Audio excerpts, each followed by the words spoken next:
ассалому алайкум бинандагони гиромӣ, нашри ҷамъбастии барномаи иттилоотии навидро мустақиман аз телевизиони Сафина манзуратон мегардонем.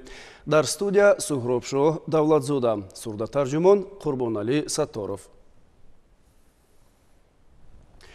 имрӯз дар қасри миллат президенти ҷумҳурии Тоҷикистон, пешвои миллат, сарфармондеҳи олии қувваҳои мусаллаҳи ҷумҳурии Тоҷикистон муҳтарам Эмомалӣ Раҳмон ба ифтихори таҷдили 33-юмин солгарди истиқлоли давлатии ҷумҳурии Тоҷикистон як гурӯҳ хизматчиёни низомии қувваҳои мусаллаҳи ҷумҳурии Тоҷикистон ва кормандони мақомоти ҳифзи ҳуқуқу тартиботро барои хизмати намунавӣ ва саҳми арзанда дар ҳифзи ҳуқуқҳои конститутсионии шаҳрвандон, мубориза бо ҷинояткорӣ, нигоҳдории тартиботи ҷамъиятӣ, ҳифзи сарҳади давлатӣ ва ҷасорату фидокорӣ бо мукофотҳои давлатӣ ва рутбаҳои навбатии ҳарбию махсус сарфароз гардониданд.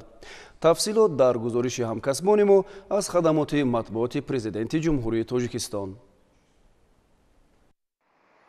4 сентябр дар қасри миллат президенти ҷумҳурии Тоҷикистон, пешвои миллат, сарфармондеҳи олии қувваҳои мусаллаҳи ҷумҳурии Тоҷикистон муҳтарам Эмомалӣ Раҳмон ба ифтихори таҷлили 33-юмин солгарди истиқлоли давлатии ҷумҳурии Тоҷикистон як гурӯҳ хизматчиёни низомии қувваҳои мусаллаҳи ҷумҳурии Тоҷикистон ва кормандони мақомоти ҳифзи ҳуқуқу тартиботро барои хизмати намунавӣ ва саҳми арзанда дар ҳифзи ҳуқуқҳои конститутсионии шаҳрвандон, нигоҳдории тартиботи ҷамъиятӣ, ҳифзи сарҳади давлатӣ ва ҷасорату фидокорӣ бо мукофотҳои давлатӣ ва рутбаҳои навбатии ҳарбию махсус сарфароз гардониданд.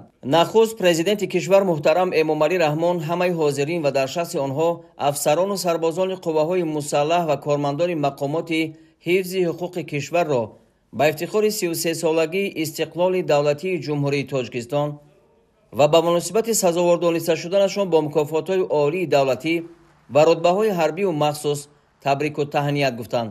сарвари давлат муҳтарам Эмомалӣ Раҳмон оид ба рушду пешрафти ҷомеа ва пойдории сулҳу субот дар Тоҷикистон андешаронӣ карда, ҳамаи ин дастовардҳоро самараи истиқлоли давлатӣ, сулҳу оромӣ, суботи комили сиёсӣ ва ваҳдати миллӣ арзёбӣ карданд, ки аз ҷумла бо шарофати хизмати содиқонаи хизматчиёни ҳарбии қувваҳои мусаллаҳи кишвар ва кормандони мақомоти ҳифзи ҳуқуқ таъмин гардида истодааст. таъкид гардид, ки роҳбарияти давлат хизмати содиқона ва матонату ҷасорати хизматчиёни ҳарбӣ ва кормандони мақомоти ҳифзи ҳуқуқро дар ҳимояи марзу буми ватан, таъмини амнияти давлат ва ҷомеа, қонунияту тартибот ва ҳуқуқу манфиатҳои шаҳрвандон ҳамеша қадршиносӣ мекунад. ҳамин тавр ин навбат мутобиқи моддаи 69 Конститутсияи ҷумҳурии Тоҷикистон бо фармони президенти ҷумҳурии Тоҷикистон дар бораи сарфарозгардонии кормандони мақомоти ҳифзи ҳуқуқ, ҳокимияти судӣ ва хизматчиёни ҳарбӣ барои хизмати намунавӣ ва саҳми арзанда дар ҳифзи ҳуқуқҳои конститутсионии шаҳрвандон, мубориза бо ҷинояткорӣ, нигоҳдории тартиботи ҷамъиятӣ ва ҷасорату фидокорӣ, хизматчиёни ҳарбии қувваҳои мусаллаҳи ҷумҳурии Тоҷикистон ва мукофотҳои давлатии ҷумҳурии Тоҷикистон, як гурӯҳ фарзандони шуҷоу далер бо унвонҳои фахрӣ ва рутбаҳои махсуси навбатӣ, олии ҳарбӣ, навбатии ҳарбӣ ва дараҷавӣ қадрдонӣ карда шуданд. аз ҷумла як нафар бо унвони фахрии корманди шоистаи Тоҷикистон, як кас бо ордени спитамен дараҷаи 2, 4 нафар бо ордени шараф дараҷаи 2, 34 кас бо медали ҷасорат, 47 нафар бо медали хизмати шоиста ва 2 кас бо ифтихорномаи ҷумҳурии Тоҷикистон сарфароз гардиданд. бо фармони президенти ҷумҳурии Тоҷикистон мутобиқи моддаи 69 Конститутсияи ҷумҳурии Тоҷикистон дар бораи додани рутбаҳои махсуси навбатӣ, олии ҳарбӣ, навбатии ҳарбӣ ва дараҷавӣ ба як гурӯҳ хизматчиёни низомӣ ва кормандони масъул аз хадамоти гумрук, прокуратураи ҷумҳурии Тоҷикистон, вазорати мудофиаи ҷумҳурии Тоҷикистон, вазорати корҳои дохилии ҷумҳурии Тоҷикистон, кумитаи давлатии амнияти миллии ҷумҳурии Тоҷикистон, кумитаи ҳолатҳои фавқулодаи ҷумҳурии Тоҷикистон ва агентии давлатии назорати молиявӣ ва мубориза бо коррупсияи ҷумҳурии Тоҷикистон, рутбаҳои олии ҳарбӣ ва махсус, аз ҷумла рутбаи махсуси навбатии генерал полковники хадамоти гумрук, генерал лейтенанти адлия, генерал майори милитсия, генерал майор, рутбаи дараҷавии мушовири давлатии адлияи дараҷаи 3, генерал майори адлия, рутбаи навбатии ҳарбии генерал майори гвардия و گنرال مایور خدمات گمرک داده شد. باید گفت که در دوران صاحب استقلالی خدمت‌های صادقانه افسران و کارمندان مسئول، فعالیت پرمسئول و خدمت نمونوی آنها از جانب سرور دولت محترم امام علی رحمان همیشه قدر کرده می شود. در مراسم سپردن مکافات‌های دولتی پرزیدنت جمهوری تاجیکستان، سرفرمانده عالی قوه‌های مسلح جمهوری تاجیکستان محترم امام علی رحمان همه حاضرین را با سرفراز شدنشان با مکافات‌های دولتی و رتبه‌های نوبتی حربی و مخصوص شادباش گفتند. پرزیدنت کشور محترم امام علی رحمان خدمتچیان حربی و کارمندان مقامات حفظی حقوق را به خدمت صادقانه بر نفع دولت و ملت، تأمین امنیت و ثبات سرزمین، رعایت حتمی قانونیت و ترتیبات یعنی ولایت قانون و اجرای بچون و چرای طلبات آیین‌نامه‌ها هدایت نمودند. در فراورد مراسم سپردن مکافات‌های دولتی پیشوای ملت محترم امام علی رحمان اظهار اطمینان کردند که کارمندان خدمتچیان حربی قوه‌های مسلح، دیگر ساختارهای نظامی و مقامات حفظ حقوق کشور در آینده نیز تمام دانش و ملکه و تجربه و توانایی خود را برای آبادی وطن عزیزمان، پایداری صلح و ثبات جامعه، امنیت دولت و آسایش و آرامی ساکنان کشور سفربر می‌سازند. سفرزاده بحرالدین سفر، سردار شعبه تامینات حقوقی، مانیتورینگ قانونگذاری و مرکز مطبوعات پرکاتور گنرالی جمهوری تاجیکستان. استقلالیت زمینه همه دستاوردهای جمهوری تاجیکستان میباشد که ثمره خدمت‌های صادقانه کارمندان مقامات حفظ حقوق، پرکوراتورا و حاکمیت سودی میباشد. این است که در عرفه جشن 33 سالگی استقلالیت دولتی جمهوری تاجیکستان از جانب اساسگذار صلح و وحدت ملی پیشوای ملت پرزیدنت جمهوری تاجیکستان محترم امام علی رحمان یک قطار کارمندان این ساختارها با مناسبت این جشن بزرگ با رتبه‌های حربی، رتبه‌های مخصوصی درجوی و مکافات‌های عالی دولتی سرفراز گردانده شدند. این مکافات‌ها ما کارمندان مقامات حفظ حقوق و خصوص مقامات پرکاتور جمهوری تاجیکستان را موظف می‌نماید که در راه تأمین ولایت قانون، حفظ حقوق و آزادی‌های شهروندان باز هم با مسئولیت بلند کار و فعالیت نموده ثمره کاری خود را بیشتر نماییم. برای قدردانی نمودن خدمت‌های صادقانه کارمندان مقامات حفظ حقوق با پرزیدنت جمهوری تاجیکستان و پیشوای ملت محترم امام علی رحمان منتداری خود را بیان می‌نماییم. خیرالدین زاده عزیزبек، معاون رئیس سود عالی اقتصادی جمهوری تاجیکستان. واقعا هم امروز با مناسبت 33مین سالگرد استقلالیت دولتی جمهوری تاجیکستان از جانب پیشوای معظم ملت پرزیدنت مملکت محترم امام علی رحمان یک قطار کارمندان مقامات حفظ حقوق، حاکمیت سودی و قوه‌های مسلح جمهوری تاجیکستان برای خدمت شایسته و صافدلانه و صادقانه خدمت به وطن با مکافات‌های دولتی سرفراز گردانده شدند. باید قید نمود که این البته این مکافات‌های دولتی که از جانب پیشوای معظم ملت تقدیم گردید، همه ما کارمندان مقامات حفظ حقوق، حاکمیت سودی و قوه‌های مسلح جمهوری تاجیکستان را برای باز هم در راه حفظ و حمایت صلح و ثبات دائمی در کشور پایدار نگاه داشتن استقلالیت دولتی باز هم مسئولیت ما را دوچند می‌سازد و کوشش میکنیم که در آینده باز هم به وطن و ملت خود صادقانه و صافدلانه خدمت نماییم.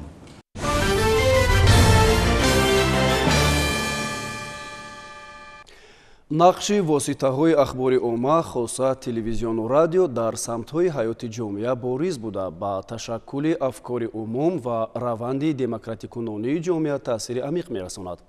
имрӯз дар кумитаи телевизион ва радиои назди ҳукумати ҷумҳурии тоҷикистон ба истиқболи 33-юмин солгарди ҷашни бузургу муқаддаси миллӣ истиқлоли давлатӣ кормандон ва ҳунармандони дастаҳои ҳунарии кумита бо мукофотҳои давлатӣ сарфароз гардиданд. ёрдамчии президенти ҷумҳурии тоҷикистон оид ба масъалаҳои кадрҳо Асадулло Раҳмон аҳли Толлорро ба ҷашни 33-юмин солгарди истиқлолияти давлатии ҷумҳурии тоҷикистон таҳният гуфтанд. зикр шуд ки президенти ҷумҳурии тоҷикистон пешвои миллат муҳтарам Эмом Алӣ Раҳмон ба рушди соҳаи телевизиону радио ва таъмини имкониятҳои васеъ ба кормандони соҳа таваҷҷӯҳи хос зоҳир намуда кормандони соҳа пайваста аз дастгириҳои пешвои миллат муҳтарам Эмомалӣ Раҳмон бархурдор мешаванд. гуфта шуд ки рисолати асосии воситаҳои ахбори уммаи Тоҷикистон аз ҷумла телевизиону радио дар вазъияти ҳассосу печидаи ҷаҳони имрӯз ҳидояти мардум ба роҳи донишу маърифат ва худшиносию ватандӯстӣ мебошад. дар арафаи ҷашни таърихию муқаддаси миллӣ 33-юмин солгарди истиқлолияти давлатӣ дар маҷмӯъ 37 нафар кормандони кумитаи телевизион ва радиои назди ҳукумати ҷумҳурии Тоҷикистон бо мукофотҳои давлатӣ сарфароз гардиданд. ба муносибати ҷашни 33-солагии истиқлоли давлатӣ дар вазорати корҳои дохилии ҷумҳурии Тоҷикистон низ ҳамоиши идона баргузор гардид. дар маҷлиси тантанавӣ масъулони вазорат ба як қатор кормандони фаъоли мақомот аз номи роҳбарияти давлату ҳукумат мукофотҳои давлатӣ ва соҳавиро тақдим намуданд. озодию истиқлол беҳтарин неъматест ки аз саодату хушбахтии ҳар як кишвари соҳиби истиқлол гувоҳӣ медиҳад. хушбахтона мардуми шарафманду соҳиби фарҳанги Тоҷикистон низ имсол дар арафаи 33-юмин солгарди соҳиби истиқлолии худ қарор дошта истиқлоли давлатиро бо беҳтарин дастовардҳо таҷлил намуда истоданд. вобаста ба ин ҷашни фархунда дар тамоми қаламрави мамлакат чорабиниҳои идона бахшида ба таҷлили истиқлоли давлатӣ ҷараён дорад. аз ҷумла дар вазорати корҳои дохилӣ низ ин ҷашни фараҳбахш бо шукӯҳу шаҳомати хоса таҷлил гардид ки дар он котиби шӯрои амният Маҳмудзода Насрулло, вазири корҳои дохилӣ ва ҳайати роҳбарикунандаи вазорати корҳои дохилӣ, ҳайати шахсӣ ва ҷузъу томҳои мақомоти корҳои дохилӣ иштирок намуданд. ҷамъомади бошукӯҳи идона бо садо додани суруди миллӣ оғоз гардида вазири корҳои дохилӣ зимни суханронии табрикотӣ истиқлоли давлатиро бузургтарин ва муқаддастарин неъмат, ифтихор ва номуси ватандорӣ, асоси хушбахтию сарбаландии сокинони Тоҷикистон маънӣ дод карда тамоми кормандони милитсия, собиқадорон ва мардуми сарбаланди кишварро бо фарорасии солгарди истиқлоли давлатӣ табрику таҳният гуфт. таъкид гардид ки ин рӯзи босаодат яъне ҷашни истиқлоли давлатӣ аз бузургтарин дастоварди ин давра сулҳу оромӣ, суботи сиёсӣ ва ваҳдати миллӣ ба мардуми шарифи Тоҷикистон ба осонӣ муяссар нагардидааст. ноил шудан ба ҳамаи ин дастовардҳо бевосита дар қатори дигар сокинони касбу кори мамлакат метавон аз нақшу саҳми кормандони мақомоти корҳои дохилӣ дар замони ба даст овардани истиқлоли давлатӣ ёдовар шуд. зиёда аз 2000 нафар кормандони мақомоти корҳои дохилӣ ҳангоми адои хизмат бар зидди гурӯҳҳои муташаккили ҷиноятпеша баҳри барқарор намудани сохти конститутсионӣ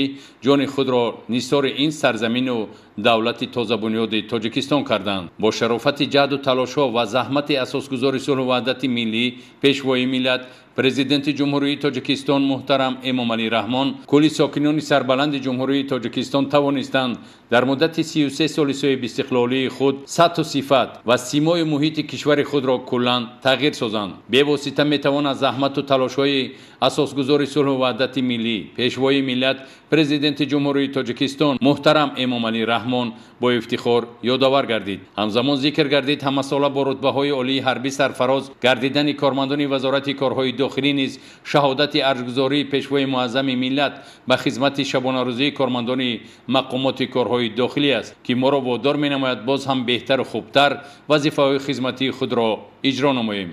сипас котиби шӯрои амнияти ҷумҳурии Тоҷикистон ҳозиринро ба ифтихори 33-юмин солгарди истиқлоли давлатӣ табрику муборакбод намуда дар фазои идона ба як зумра кормандони мақомоти корҳои дохилӣ мукофотҳои давлатиро супориданд. ҳамчунин бо фармоиши вазири корҳои дохилии ҷумҳурии Тоҷикистон барои ноил шудан ба натиҷаҳои назаррас дар фаъолияти хизматӣ ва бахшида ба ин ҷашни таърихӣ ва хотирмон як қатор кормандони мақомоти корҳои дохилӣ бо мукофотҳои соҳавӣ, медалу нишонҳои сарисинагӣ, ифтихорнома ва рутбаҳои махсуси навбатӣ сарфароз гардонида шуданд.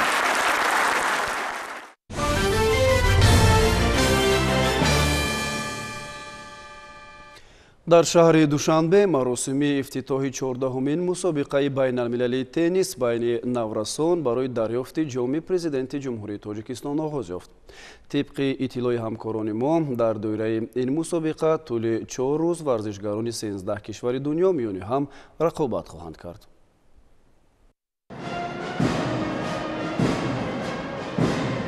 давоми чанд соли охир пойтахти тоҷикистон шаҳри душанбе мизбони бузургтарин мусобиқоти сатҳи ҷаҳонӣ гардидааст. ин дар ҳолест ки кишвари мо дар ин масир бо суръат рушд дорад ва дар бахше аз риштаҳои варзиш низ ташаббускору пешгом аст. дар иртибот ба тантанаҳои солгарди ҷашни истиқлол дар қасри теннис ва маҷмӯаи варзиши обии шаҳри душанбе маросими ифтитоҳи 14-умин мусобиқаи байналмилалии теннис байни наврасон барои дарёфти ҷоми президенти тоҷикистон баргузор гардид. дар тадбири варзиши муовини сарвазири мамлакат Дилрабо Мансурӣ, роҳбарияти кумитаи кор бо ҷавонон ва варзиш, намояндагони корпусҳои дипломатии муқими Тоҷикистон ва дигар ташкилоту муассисаҳои варзишӣ иштирок намуданд. Қобил ба зикр аст ки аз шумораи умумии 64 нафар варзишгарони 13 мамолики дунё 12 варзишгар Тоҷикистонро дар ин мусобиқа намояндагӣ менамояд. зимни суханронӣ таъкид гардид ки имрӯз ҷумҳурии Тоҷикистон барои гузаронидани мусобиқаҳои сатҳи ҷаҳонӣ тарбияи дурусти варзишгарони касбӣ ва дар ин замина таъмини инфраструктури соҳа имкониятҳои мусоид дорад ки ҳамагӣ ин самараи даврони соҳибихтиёрии кишвар аст. ба иттилои роҳбарияти кумитаи кор бо ҷавонон ва варзиш,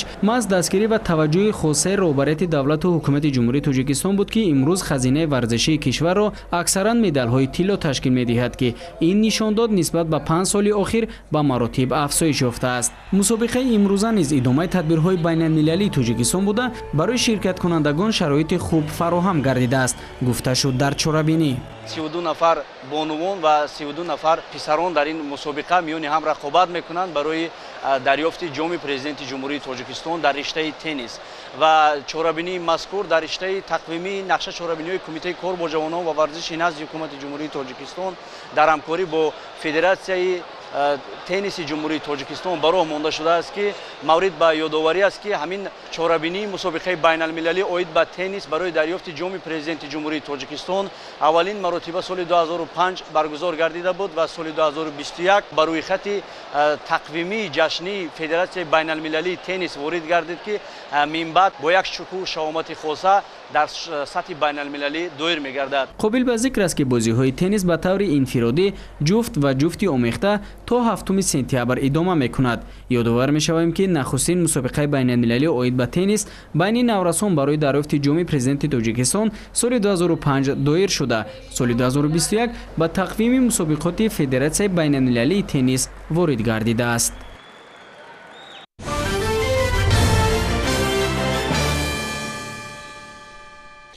асари мондагори президенти ҷумҳурии Тоҷикистон, пешвои миллат муҳтарам Эмомалӣ Раҳмон, тоҷикон дар оинаи таърих аз ориён то сомониён ба забони кӯриёӣ тарҷума, нашр ва ба махзани адабию илмӣ бо нуфузтарин муассисаҳои олии таълимии ҷумҳурии Корея ворид карда шуд. маросими рӯнамоии ин китоби арзишманд бо иштироки намояндагони ҳукумати ҷумҳурии Тоҷикистон ва аҳли илму фарҳанги ин кишвари дӯст дар китобхонаи миллии Тоҷикистон баргузор гардид.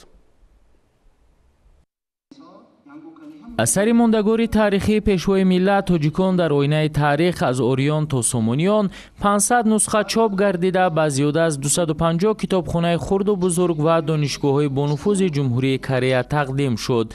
чуноне ки раиси ҷамъияти ҷумҳурии Корея доир ба кишварҳои Осиёи марказӣ хонум Лио Крён иброз дошт, ҳадаф аз тарҷума ва интишори ин китоби арзишманд муаррифии хоси яке аз роҳбарони бузурги арсаи сиёсат пешвои миллати тоҷик президенти ҷумҳурии Тоҷикистон муҳтарам Эмомалӣ Раҳмон ва ошноии ҷомеаи ҷумҳурии Корея бо таъриху тамаддуни қадимаи мардуми тоҷик ба ҳисоб меравад. дар муддате ки ин корро оғоз намудем тақрибан 11 моҳ гузашт ки мо ин корро пурра анҷом расондем ва бо як шумораи зиёд ин китобро ба нашр расондем ва айни ҳол мо ба 250 китобхонаҳои хурду миёна ва бузурги Корея ҳамин китобҳои худро бо китобҳои тарҷумашударо мо аллакай ба онҳо тақсим кардем. ин як сабаб мешавад ки аҳолии ҷумҳурии Корея ки зиёда аз 50 миллион нафар аст аз миллати тоҷик таърихи ҷумҳурии Тоҷикистон пурра шинос мешаванд. дар чорабинӣ зикр карда шуд ки нигоҳ накарда ба тафовути забонии тарҷумаи кореягӣ аз матни аслии китоб, мазмун ва муҳтавои аслии асар ҳифз шудааст. китоби тоҷикон дар оинаи таърих аз ориён то сомониён давраҳои гуногуни таърихиро дар бар гирифта дар бораи таъриху тамаддун ва санъату фарҳанги оламшумули мардуми кӯҳанбунёди тоҷик қисса мекунад. چندین اثرهای رهبر دولت امروز به زبانهای گوناگون خارجی ترجمه گردیدند که ما امروز شاهد یکی از ترجمه های خیلی بزرگ کتاب تاجیکان در آینه تاریخ از آریان و تا سامانیان میشویم که از جانب جمهوری کره و زبان کره‌ای ترجمه شده است. ترجمه این اثر به زبان کره‌ای باز هم برای معرفی کردن ملت تاجیک در کشور کره و کره زبانها و همچنین اونهایی که با زبان کره‌ای آشنایی دارند باز هم به طور وسیع معرفی می‌گردد و ملت ما رو آنها توسط این کتاب باز هم بهتر و خوبتر می‌شناسند و با تاریخ ملت ما که تمدن آفر هستیم بار دیگر آشنایی پیدا می‌کنند. و از آریان تا سامانیان یک دوره خیلی مهمی رشد تاریخی ملت ما است که در این دوره دولتداری‌های ملی ما تشکل یافته بودند و تا زمان سامانیان ما دولتداری ملی زیادی داشتیم و تمدن جهانی در اساس دستاوردهای تاریخی ملت تاجیک رشد می‌کرد، انکشاف می‌یافت و ایمپری‌های بزرگ در این دوره بودند که در این اثر بزرگ آنها تحلیل و تحقیق گردیدند و امروز آنها با زبان کره‌ای ترجمه و مردم کره تقدیم می‌گردد که ما از این افتخار می‌کنیم. کتاب تاجیکان در آینه تاریخ از اوریان تا سامانیان همچون اثر تاریخی در بدوری، حفظ ارزش‌ها، بلند بردن احساس و هویت ملی، تحکیم دولتداری، تأمین ثبات سرتاسری کشور، احترام بر رکن‌های دولتداری، حفظ و گرامی داشتن مقدسات وطن و پاک و به اولایش نگاه داشتن زبان دولتی نقش بزرگ دارد.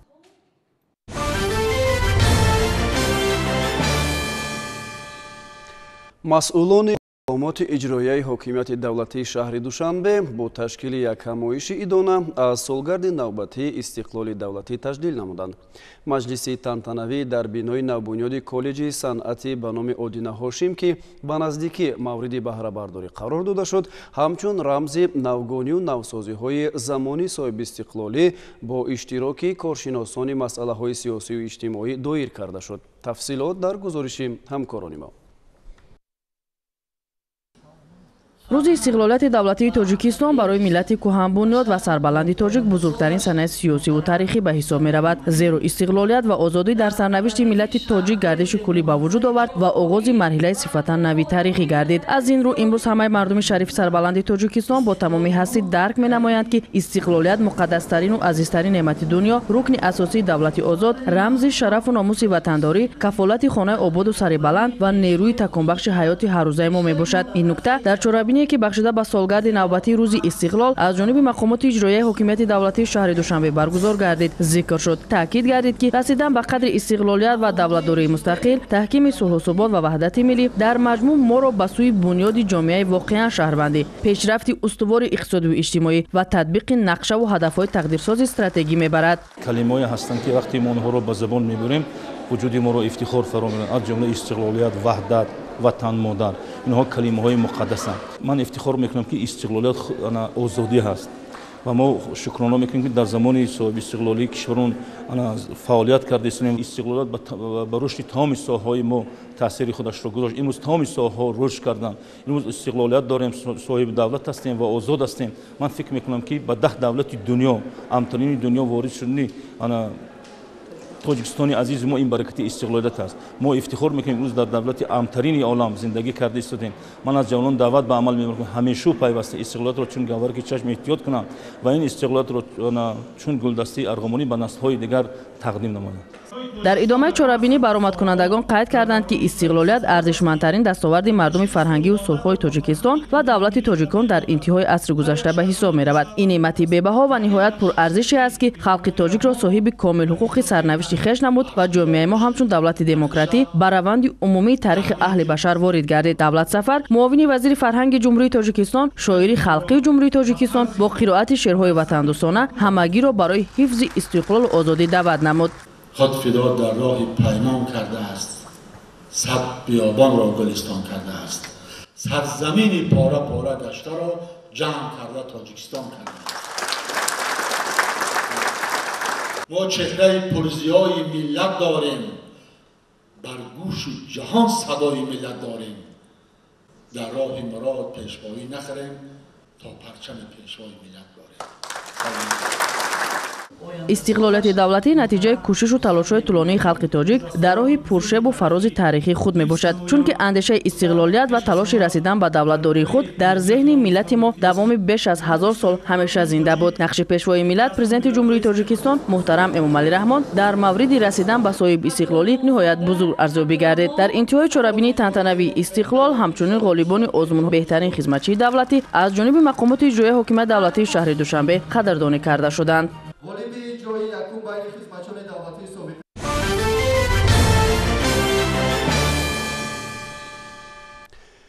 имрӯз дар академияи идоракунии давлатӣ назди президенти ҷумҳурии тоҷикистон низ бахшида ба 33-юмин солгарди истиқлоли давлатии ҷумҳурии тоҷикистон таҳти унвони истиқлолият ва рушди давлатдории миллӣ ҳамоиши ҷумҳуриявӣ илмӣ назариявӣ баргузор гардид.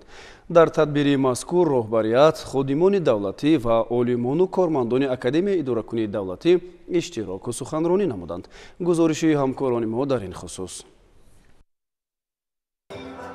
ҳамоиши ҷашниро бахшида ба 33-юмин солгарди истиқлолии давлатӣ роҳбарияти академияи идоракунии давлатӣ ифтитоҳ намуда зикр карданд, ки академия зудаи даврони истиқлол аст ва барои пойдории истиқлолияти давлатӣ ва сулҳу субот талош менамояд. зеро маҳз истиқлолият аст, ки ҷумҳурии тоҷикистон афзалиятҳои миллии худро дар асоси принсипҳои ҳамшарикӣ ва густариши ҳамкории байналмилалӣ татбиқ менамояд.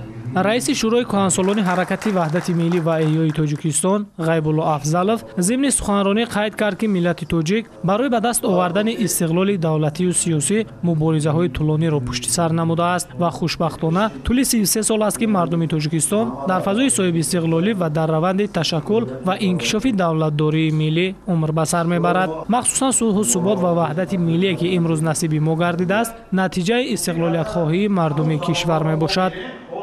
дар замони муосир дар шароите ки бархурди тамаддунҳо ҳукмфармо аст ва зуҳуротҳои номатлуб дар ҷаҳони муосир сар зада ба амнияту суботи давлатҳо хатар эҷод менамоянд, имрӯз истиқлолияти давлатӣ дар таъмини рушду суботи кишвар нақши калидӣ мебозад.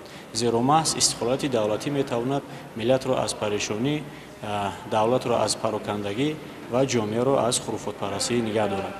қайд кардан ба мавриде аст, ки дар ба даст овардани истиқлолияти давлатӣ дар устувор нигоҳ доштани рукнҳои давлатдорӣ нақши асосгузори сулҳу ваҳдати миллӣ пешвои миллат президенти ҷумҳурии тоҷикистон муҳтарам эмомалӣ раҳмон беназир аст ва маҳз талошҳо заҳматҳои эшон аст, ки имрӯз ҷомеаи ҷаҳонии тоҷикистонро дар арсаи байналмилалӣ чи аз ҷониби давлатҳо ва чи аз созмонҳои байналмилалӣ эътироф мекунанд.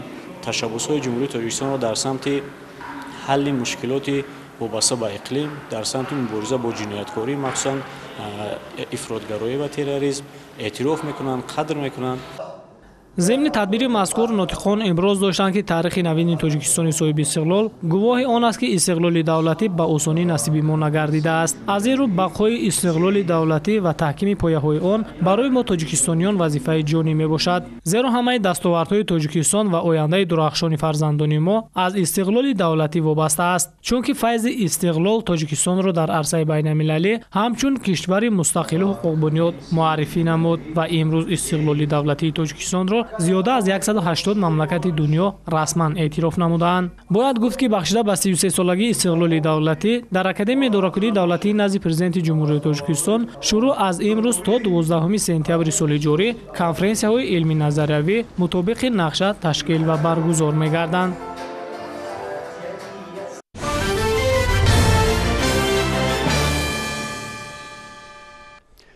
дар агентии назорати маводи нашъаоварӣ назди президенти ҷумҳурии тоҷикистон низ ба муносибати солгарди 33-юми истиқлоли давлатӣ чорабинии тантанавӣ доир гардид.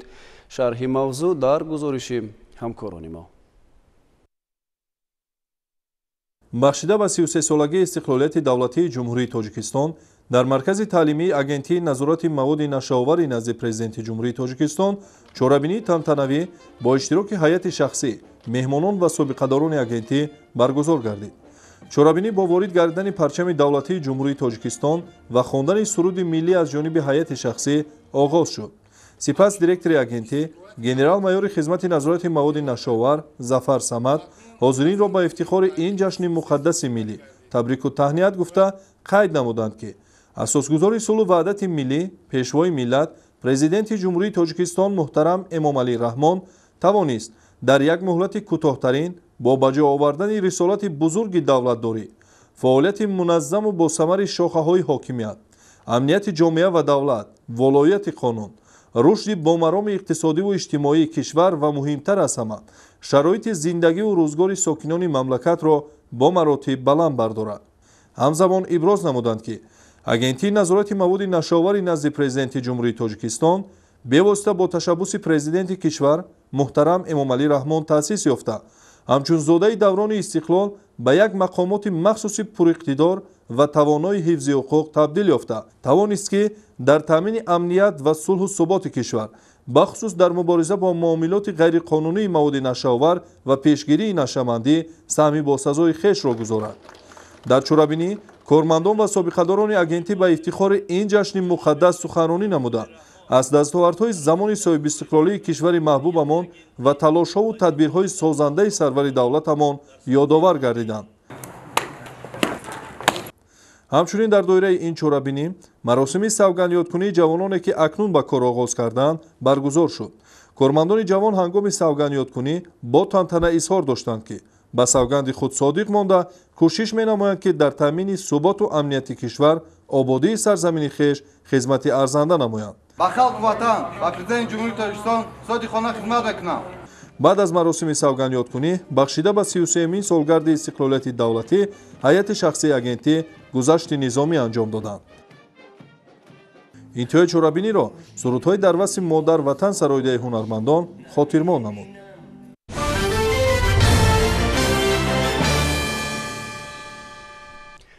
таҷлили 33-солагии истиқлоли давлатии ҷумҳурии тоҷикистон кормандони ваколатдор оид ба ҳуқуқи инсон дар ҷумҳурии тоҷикистонро зимни як чорабинӣ ба ҳам овард.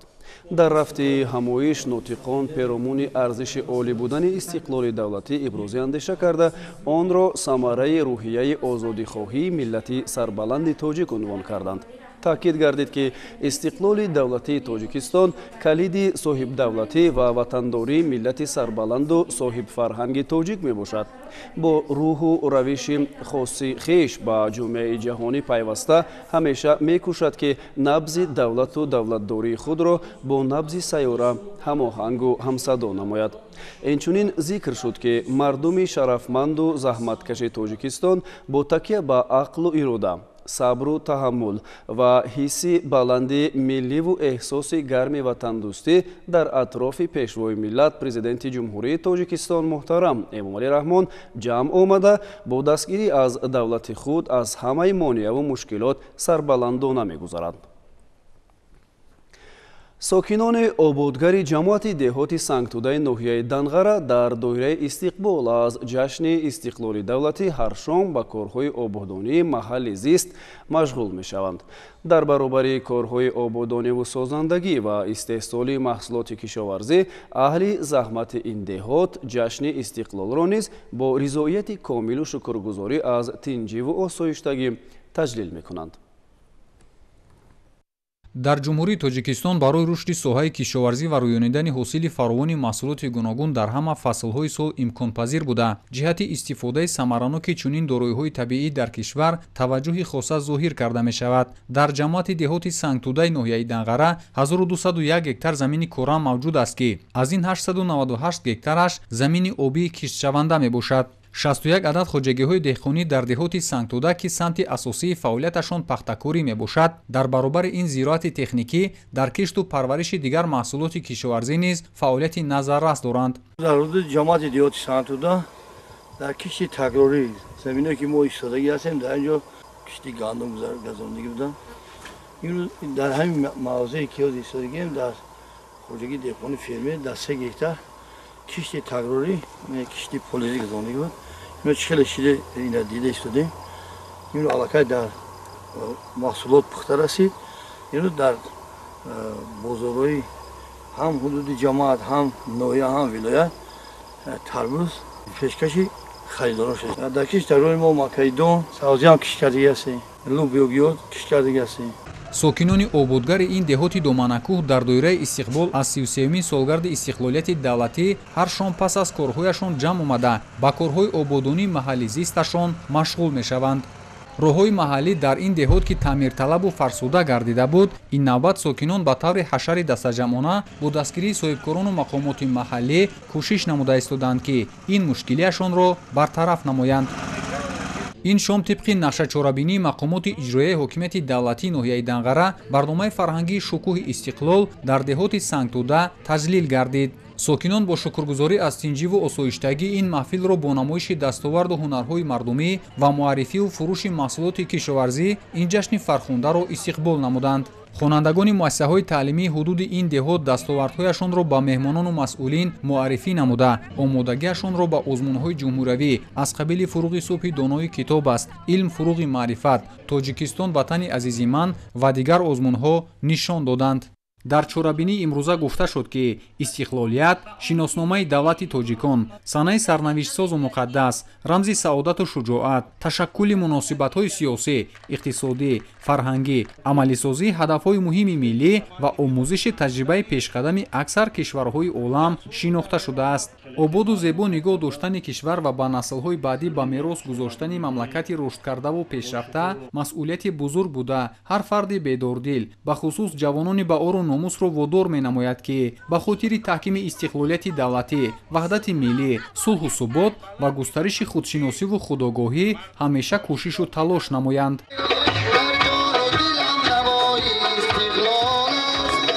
суруду таронаҳои дилнишини аҳли фарҳанг ва муҳассилини муассисаҳои таълимии ҳудуди деҳоти Сангтӯда анҷомбахши чорабинии имрӯза гардид. Салоҳиддин Неъматов барои барномаи иттилоотии Навид аз ноҳияи Данғара.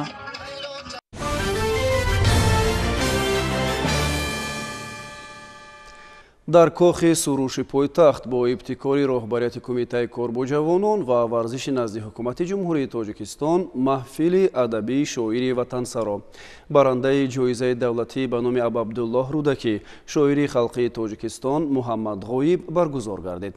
дар арафаи таҷдили солгарди навбатии истиқлоли давлатӣ ташкил кардани ин маҳфили шеъру адаб ва он ҳам дар мавзӯи дӯстдории ватан барои наслҳои наврасу ҷавон аҳамияти бузурги тарбиявӣ дорад. иттилоъ медиҳанд ҳамкорони мо. меҳри ватан ҳамин гуна унвон гирифта буд маҳфили адаби мусиқии шоири халқии Тоҷикистон барандаи ҷоизаи давлатӣ ба номи Абу Абдуллоҳ Рӯдакӣ Муҳаммад Ғоиб ки бо ибтикори кумитаи кор бо ҷавонон ва варзиши назди ҳукумати ҷумҳурии Тоҷикистон баргузор гардид. зимни тадбири мазкур нахуст раиси кумитаи кор бо ҷавонон ва варзиши назди ҳукумати ҷумҳурии Тоҷикистон баромад намуда ин маҳфилро дар баланд бардоштани ҳисси миллӣ ва меҳанпарастии ҷавонон некманидод намуд. иброз гардид ки ашъори Муҳаммад Ғоиб саршор аз меҳру муҳаббати ватандорӣ буда дар маркази ашъораш тарғиби ҷавонмардӣ, ҳифзу гиромидошти арзишҳо ва ғурури миллӣ меистад. аз ин рӯ роҳандозӣ намудани чунин маҳфилҳои адабӣ бо иштироки шоирон барои боло бурдани худшиносии миллӣ ба манфиати кор хоҳад буд. ҳамчунин дар маҳфил шоири халқии Тоҷикистон дорандаи ҷоизаи давлатӣ ба номи Абу Абдуллоҳ Рӯдакӣ Муҳаммад Ғоиб ҷиҳати ташкили маҳфили адаби фарҳангӣ миннатдорӣ намуда ба аҳли толор ки аксарияташон ҷавонон буданд аз эҷодиёташ порчаҳои шеърӣ қироат намуд. агар сангинтарин тафсир дар баҳси сухан бошад, агар сангинтарин тафсир дар баҳри сухан бошад, ватан бошад, ватан бошад, ватан бошад. тавре зикр гардид, шеъру суруди мондагор тез дар дили халқ ҷой мегирад. умқи шеър замоне дарк мешавад ки ба он оҳанг мебанданду онро месароянд. дар ин асно шеър бояд дорои мазмуни баланд ва арзанда бошад.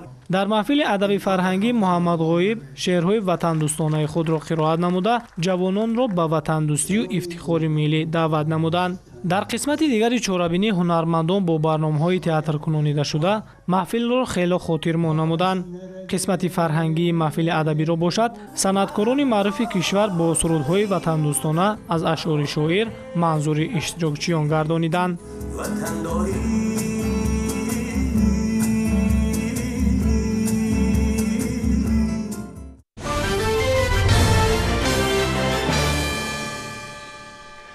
бинандагони гиромӣ, бо дархости зиёди сокинони мамлакат суханронии президенти ҷумҳурии тоҷикистон пешвои миллат муҳтарам Эмомалӣ Раҳмонро аз ҷараёни рӯзи дониш ва дарси сулҳ ки 1 сентябри соли равон дар муассисаи таҳсилоти миёнаи умумии рақами 19 шаҳри Душанбе доир шуда буд, такроран манзуратон мегардонем.